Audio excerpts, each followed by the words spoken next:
Hi, back at home. Man, I've just been farting around in the garage. I've got going on. I got all this uh, furniture I'm trying to do, and I just got no room for.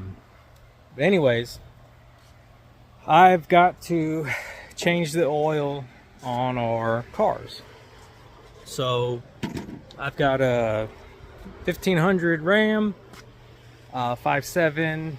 And then I've also got a my wife's Suburban, the 5.3 engine on that.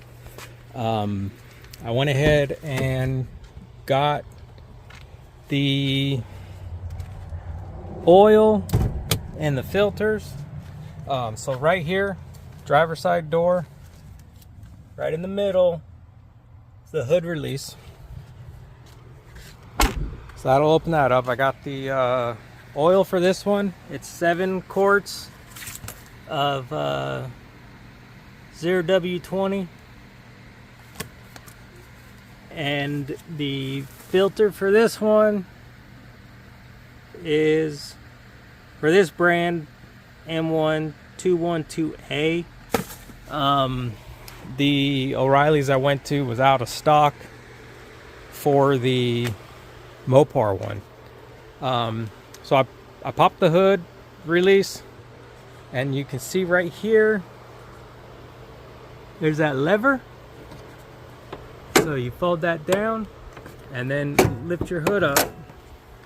So this release moves that hook, and that's grabbing onto that. So we'll go ahead and get the hood open.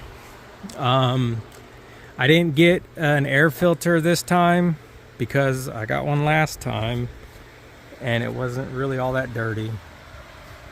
And I really only do highway miles in this one. So I'm going to go ahead and open up the oil fill cap here.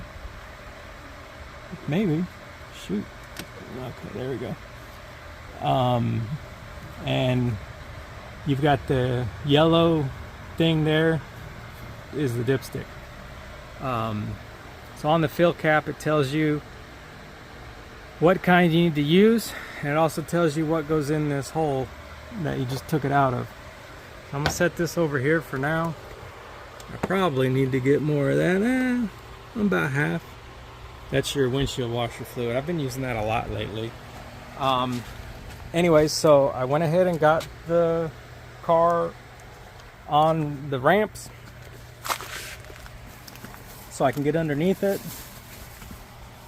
I've got this little mat here so I don't make quite as big of a mess. And then I've got a just a set of tools.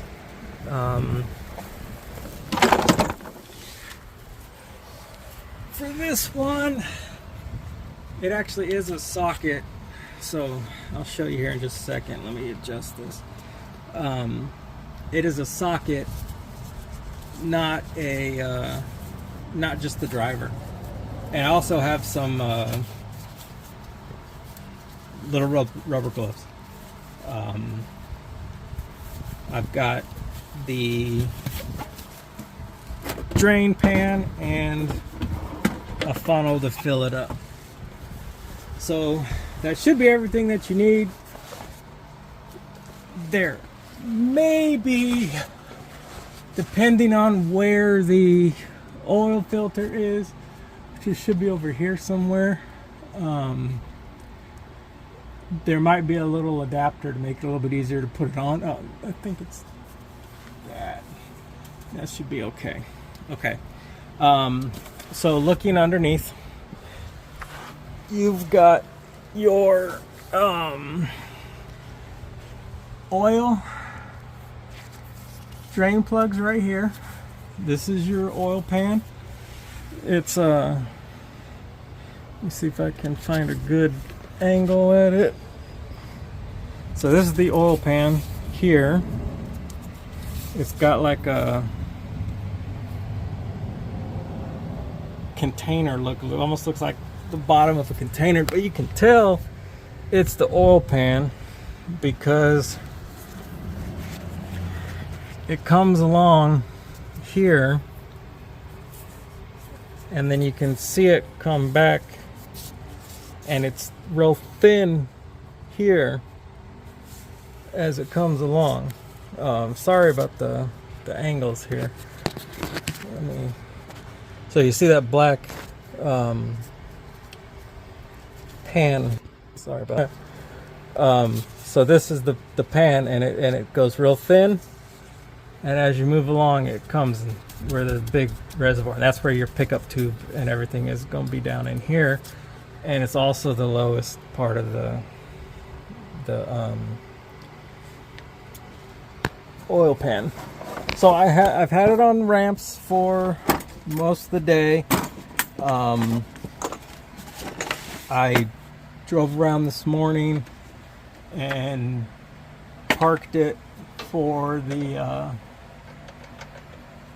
after that for this oil change. That way it shouldn't be hot. So this one looks like it's going to be a 1/2 inch, and then I've got this 3/8 inch drive set. This one has a button on the back. Press the button, put it on. So I'll set this down. Let's see how I can do this and not make an enormous mess and still have you see it. So let me turn the camera around. Hi. Set up this tripod, and you can see the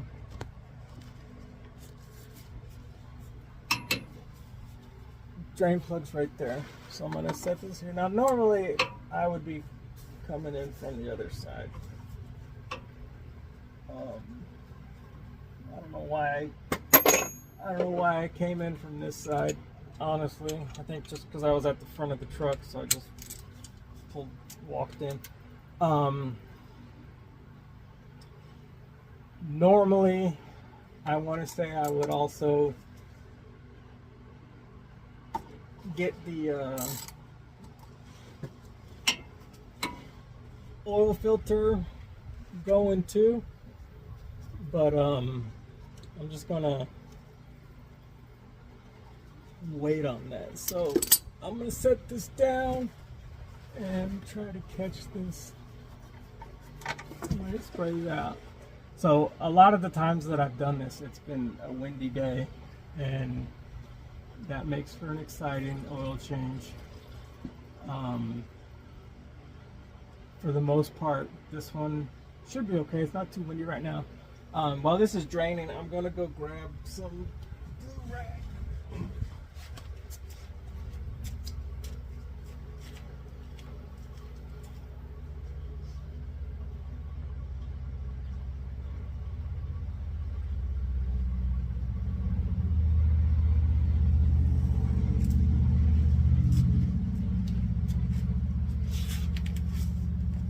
Okay, so I just went and got some rags.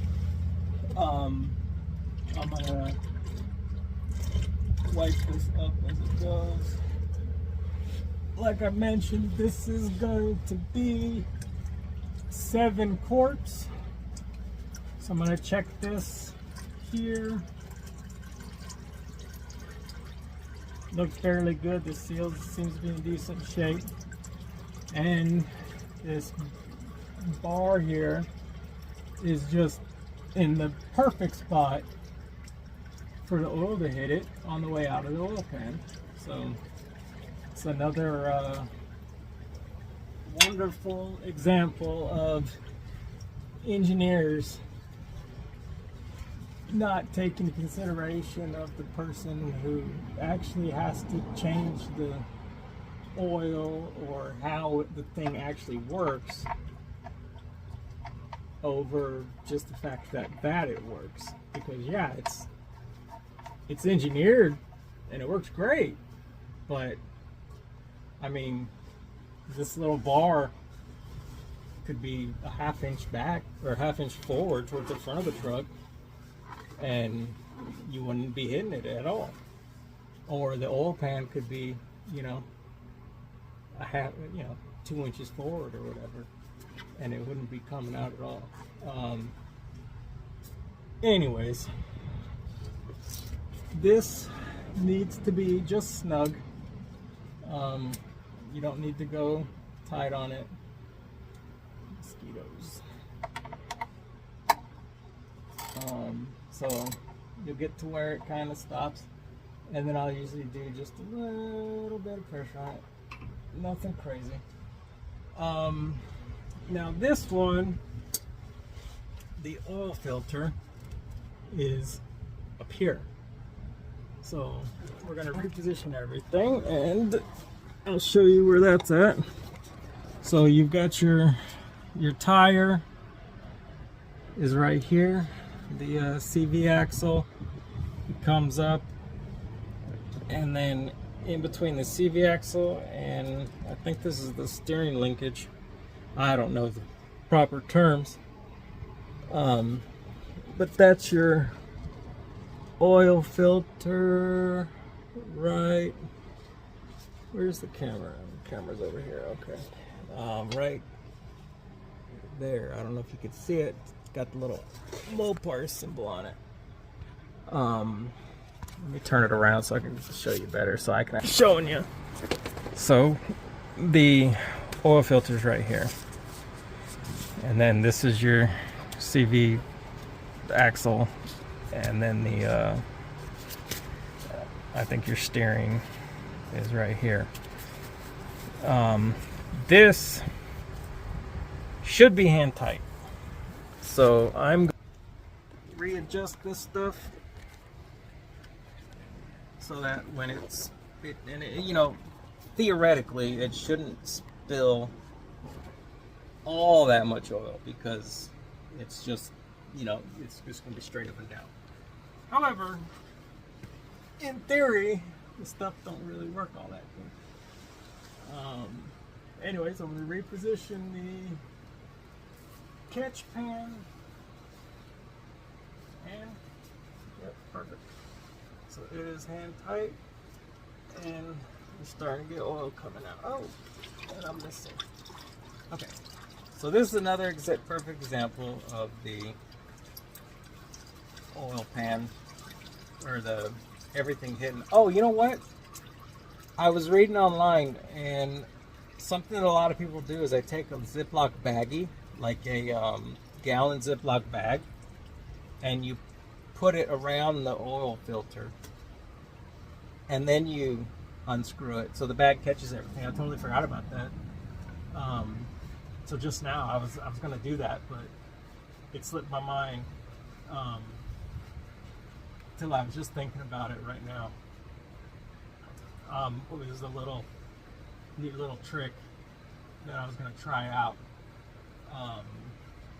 But anyways, I'll do it the Mongoloid way for the time being now. This one, it's not too hard to get to. I've had a couple where they've been like actually sideways against the engine there, and those were fun. They made for a real fun oil change. So this filter is actually pretty small, so it's not going to fit in the little spot here on this catch pan, which I've got another one that's got like a little bit better grooves put in it for the oil filters, and then the drain plug and everything. It's got better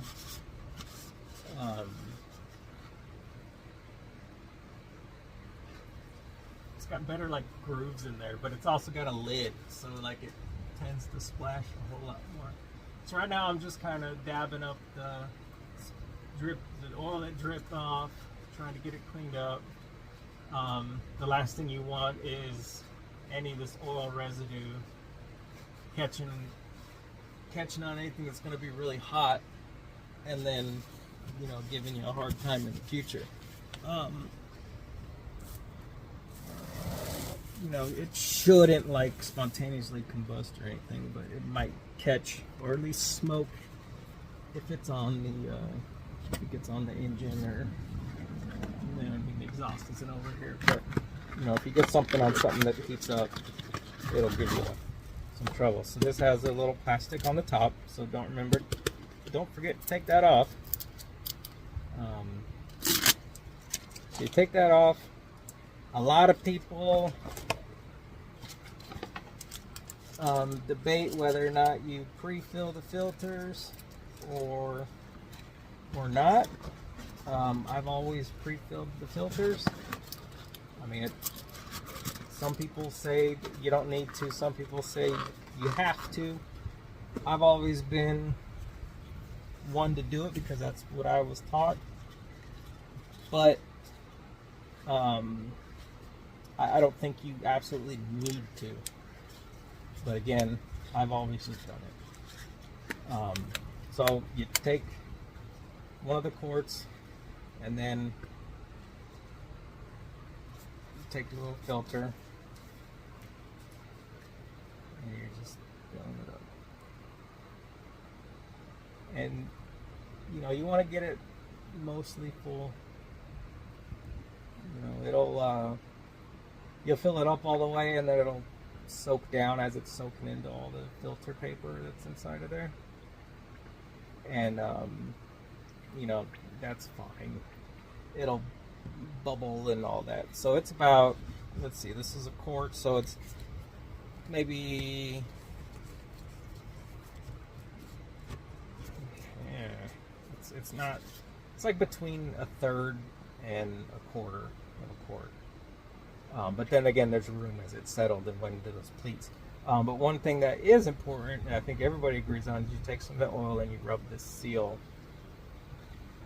get that like lubed up a little bit. So let me see if I can get a better view. I can move this now since nothing is dripping. This is going to go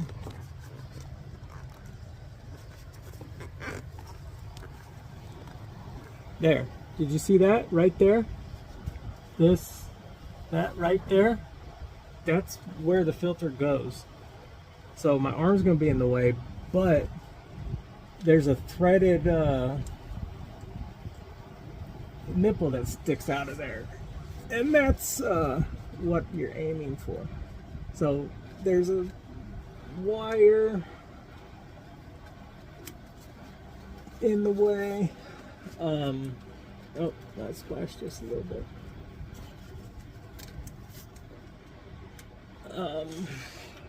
Okay. So, and that's another thing about pre-filling it, is if you don't pre-fill it, you're not dripping it on anything. Okay, now I've got it. Now you just got to get it started. Again, righty tighty, and you can kind of feel where the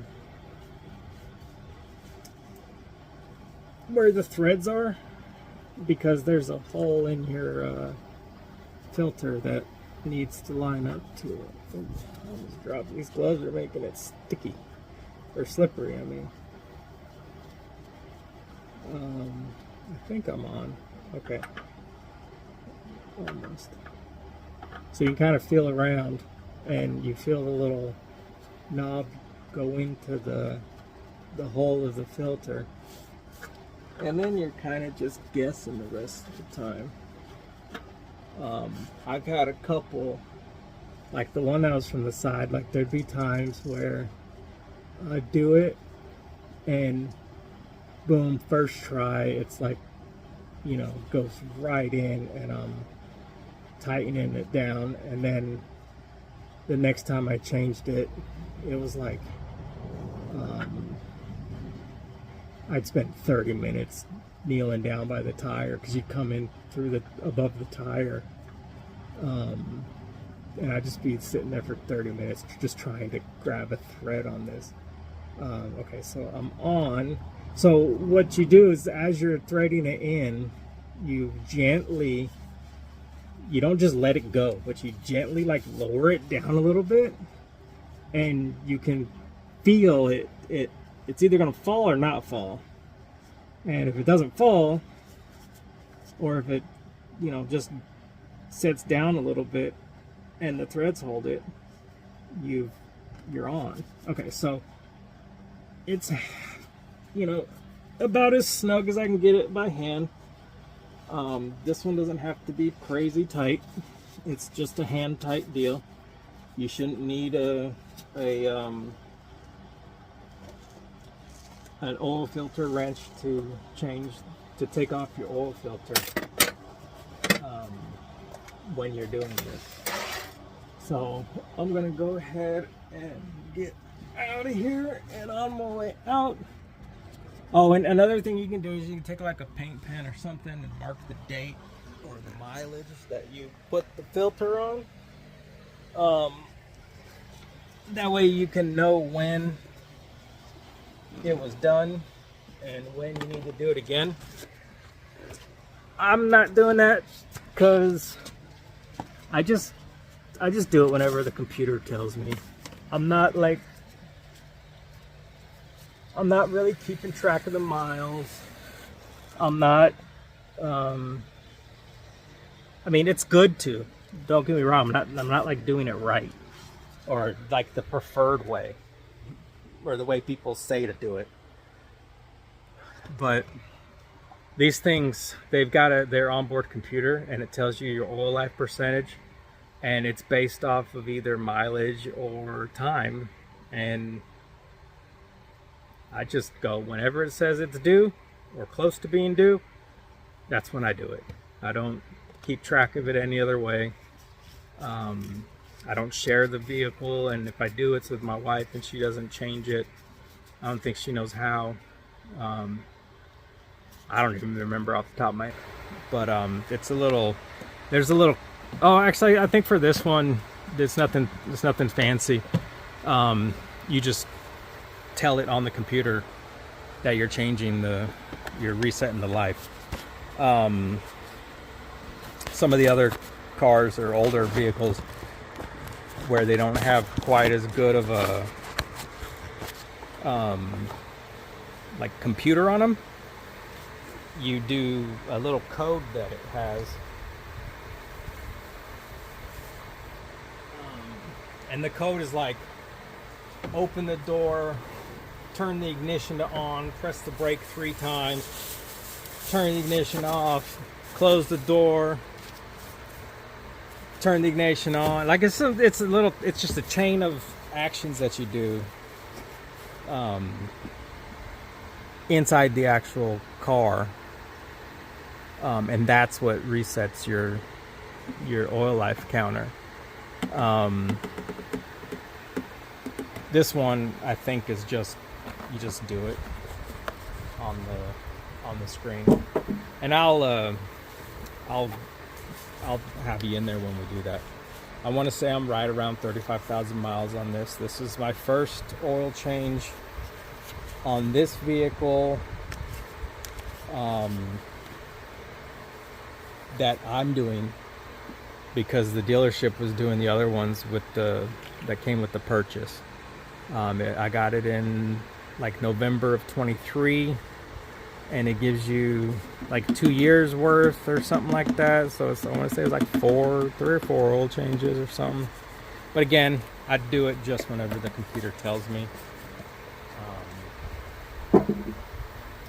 It's really not, there's not a whole lot of mental load to it anymore. Like, you don't really need to keep as tight of a track on it as you used to. Right now, this oil, I want to say it was like $44 for these 5 quarts, which is this big jug, and then it was about $12 for the little ones. which I almost, on my wife's car, she takes 8 quarts. I almost bought 2 of the big jugs, but I didn't really want to have to keep track of how many quarts I've poured, and then how I've got 2 quarts of oil inside this thing. I mean, I guess I could fill up one of the quarts out of the big ones, or, you know, well, I wouldn't have had the little quarts. But yeah, so I just went ahead and got it was still cheaper, so I only needed 2 of them. Anyways, one of the other things that you do with your oil change is your air filters. That's going to be inside here. You got a little Phillips or a hex. It's probably a 10 millimeter. I mean, I guess I can whip it open real fast. Let me go grab my my wrench for it real fast. Watch that. Make sure it don't get blown over.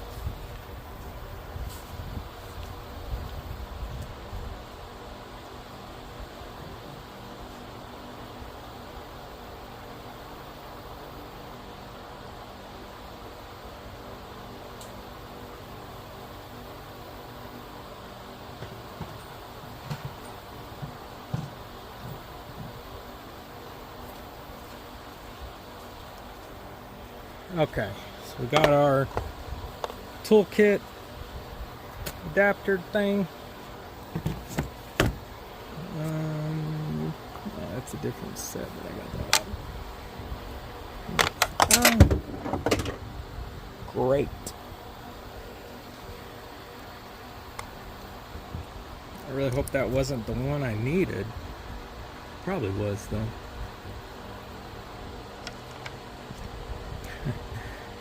I'll show you how to get that out, I guess.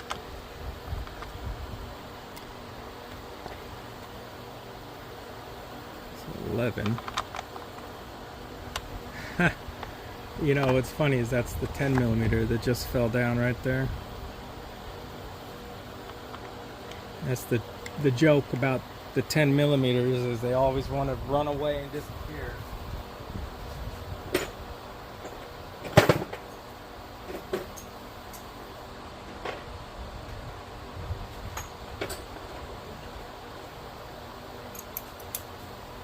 So, cool. I've got the 3/8 inch adapter for the toolkit, the Craftsman that I was using. So I'm just gonna put this in.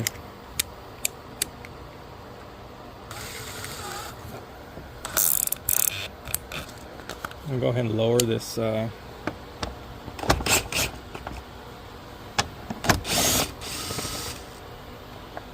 you know what? I don't know if I've ever checked this truck, because this one's been all at the dealership. I mean, I don't know what you're over there looking at. But, so there's, should be 6 screws.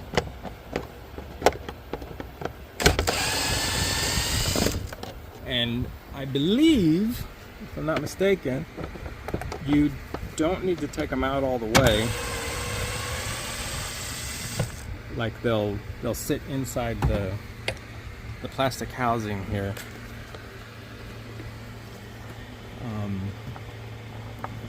For the most part.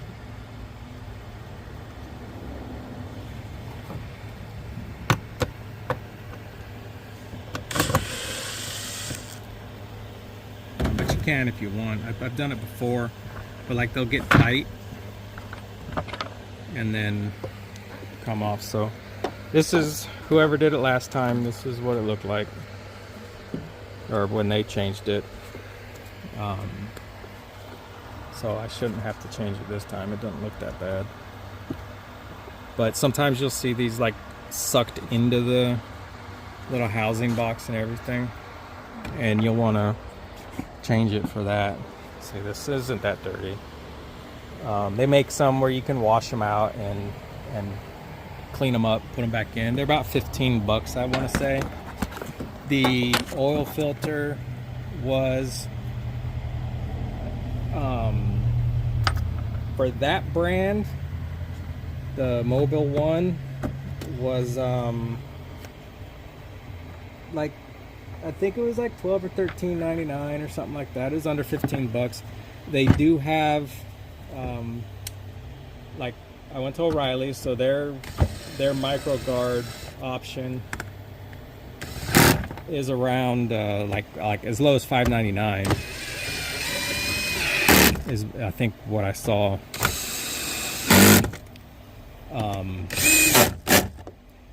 But I opted for this one because they didn't have the Mopar, and it was the same brand as the oil I was using, which doesn't really matter, but you know, some people swear by the brands of the filter. Like, a lot of people don't like Fram. I mean, I grew up, Fram was the best or the most well-known one that I knew about. That's the one my dad used. And it was like, oh, Fram, that's a good filter. You know, that's the name, almost name brand type. Which, you know, it probably still wasn't the top end, but it probably wasn't like frowned upon like it is today. But yeah, they're, you know, they're all gonna last your oil change interval for the most part. Some are gonna do better than others, but I mean, at the end of the day, if you're not doing anything more than, I mean, if you are doing anything more than just driving, you're gonna need something. But if not, you ain't gonna need all that. Okay, so we're gonna go ahead and clean this oil up. So let me get my camera adjusted. So what we're gonna do is we're gonna put the oil back into the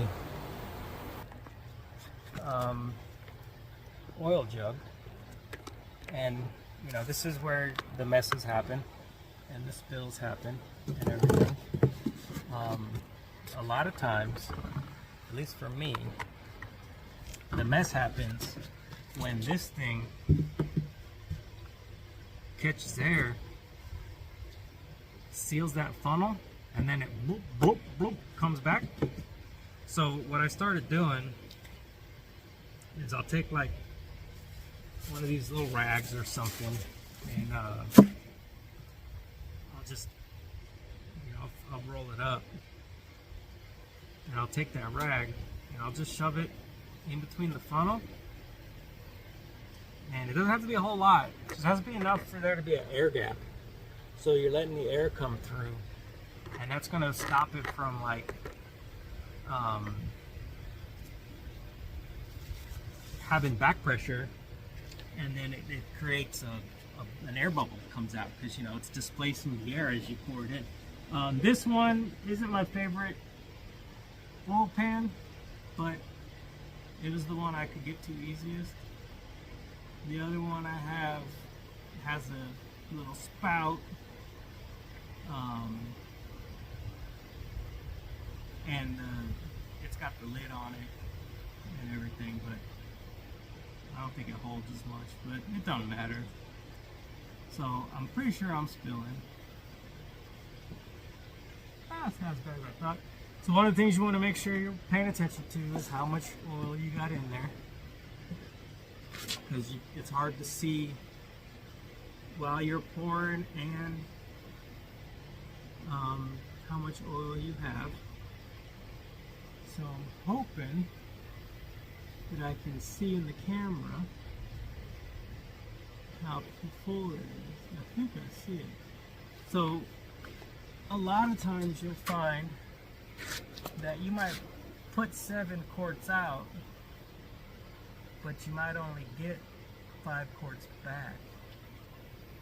You know, and that's, oh, there it goes. That's why I put the rag down. So I overfilled it by like the funnel amount.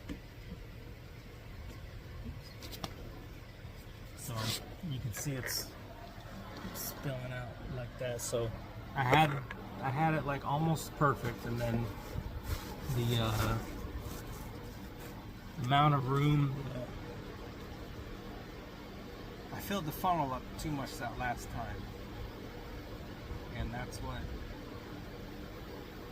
pushed it over the top. Now, where did I put that lid for this jug? Did you see? It's not over here. Not up here. Oh man, I'm losing my mind.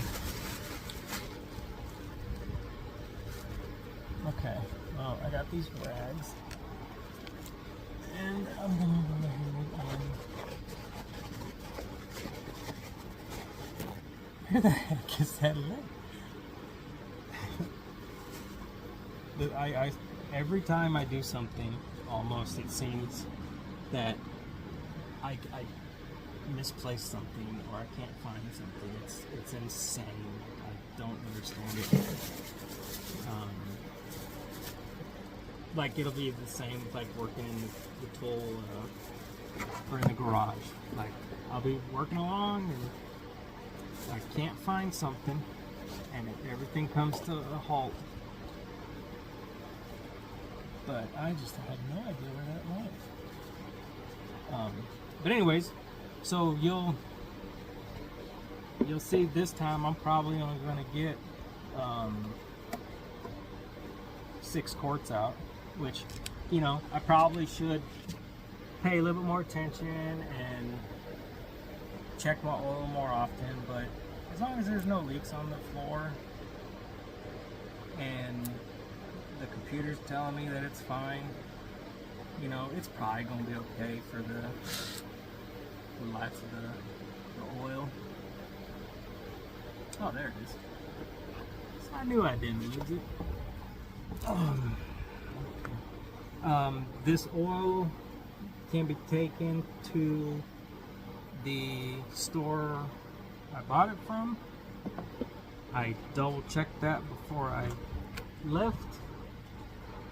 I ran into a couple of stores where they'd sell me the oil, but they wouldn't take the used oil back, which is weird, but whatever.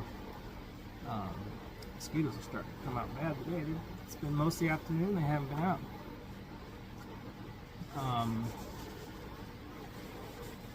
Okay, so I'm going to finish cleaning this up, and then I'll do my wife's either here in a few minutes or maybe even tomorrow.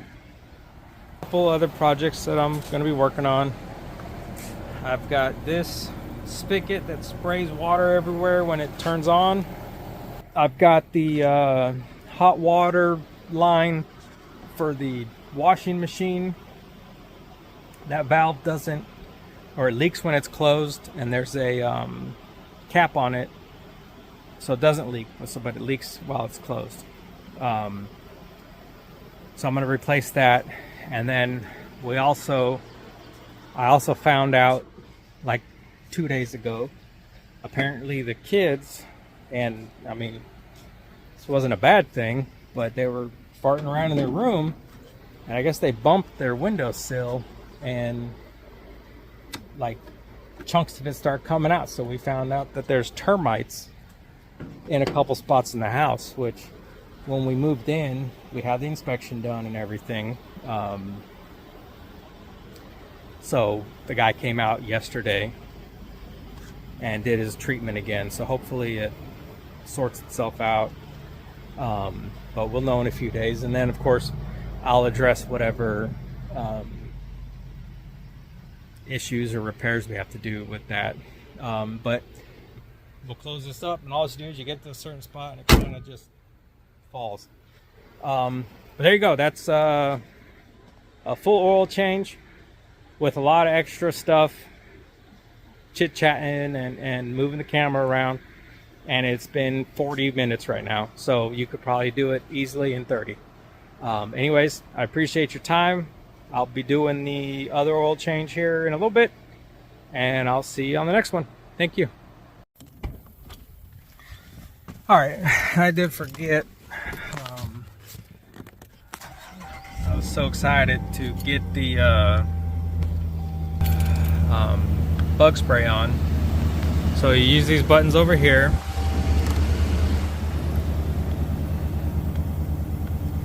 Oh, there we go. And then, all right, that's trailer. So we'll go down to like the vehicle info.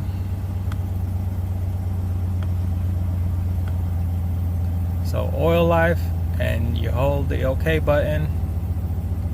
Okay, and it says to reset oil life, engine must be off with ignition and run. So we'll go in, we'll turn it off. Okay. So now you just press the button twice without putting your foot on the brake.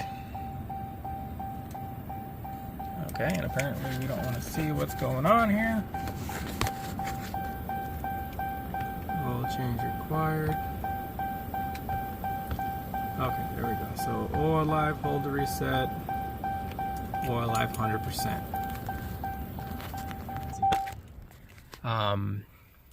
All right, I'm gonna get set up and be doing my wife's. Thanks. All right, I'm putting the ram oil change video together, and I just wanted to make a note. I did find that 10mm socket that fell when I was looking at the air filter. It didn't fall through all the way to the ground, but I went and I looked for it later that night with flashlights and everything and a little grabber. Couldn't find it, but I did end up finding it. It was on the ground, so when I backed the truck up to move it out of the driveway, it fell out. And I'd looked there a few times to find it, but I did end up finding it yesterday. I was walking around outside and saw it. Just a quick little note, but thanks. I appreciate your time and your attention.